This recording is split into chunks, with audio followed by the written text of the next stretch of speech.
تعالوا اقول لكم على اغرب حاجات حصلت معايا لما سافرت بره مصر. في فرنسا الحمام بفلوس. ايوه بفلوس. بتخش المول يا معلم تدفع نص يورو او يورو عشان تقف في طابور طويل جدا عشان تعرف تخش الحمام. ده غير ان الحمام رجاله على ستات على بص بزراميط والله اكبر.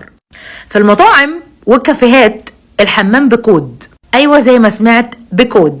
طيب السؤال بقى، اجيب الكود ده ازاي؟ حضرتك لما بتشتري من الكافيه ده او من المطعم ده بيبقى معاك ريسيت، الريسيت دي عليها كود، الكود ده بتخش بيه الحمام.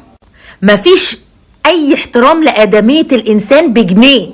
مزنوق حمام تعمل في الشارع زي القطه زي الكلب، ما زيرو ادميه.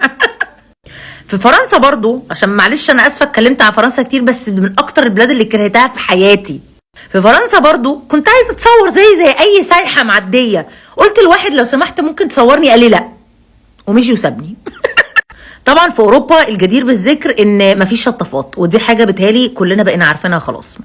فلازم تاخد معاك ازازتك الجميله، في ازايز حجم صغير وازايز حجم كبير. الصغير بتحطها في شنطتك عشان تخرج بيها، الكبيره بتحطها بقى في الاوتيل عشان ربنا يسهل لك. في جورجيا الحمامات سربرايزنجلي عربي. والله العظيم معظم الاماكن في جورجيا الحمام بتاع البلدي العربي ده اللي احنا اصلا بنقف قدامه مش عارفين نتصرف ازاي. وبعدين رحنا زي كنيسه كده في مكان اثري وبتاع، فمزنوقين بقى جايين سفر وبتاع عايزين نخش حمام، فكان في فيلا قدام الكنيسه دي عاملين ان دخول الحمام بتاع البواب اللي في الجنينه بنص لاري، لان العمله هناك اسمها لاري، فاللي هو كمان تخش وانت مزنوق في البرد ولابس كلسون على جينز على بوت على مش عارف ايه، وتقعد تقرفص على حمام بلدي. مش عايز اخش في تفاصيل اكتر من كده. في تركيا كل الناس افتكرتني تركيا. في تركيا دخلت اتغدى عادي، لقيت المانجر بتاع المطعم بيحاول يشقطني وبيقول لي I wanna take you for a dance.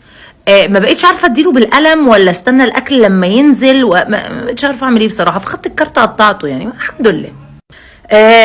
اول مره تروح الخليج هتحس ان في حاجه غريبه. انا اكشلي اكتشفت ان هما حاجتين.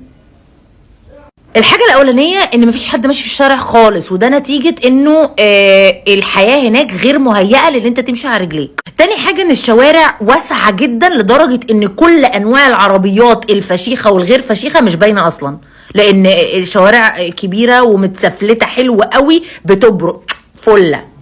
فأي بلد تروحها ما تسألش، أنا بنزل أمشي في الشارع عادي جدا زي أي مواطن في البلد، واكتشف يا معلم. بس كده، شكرا.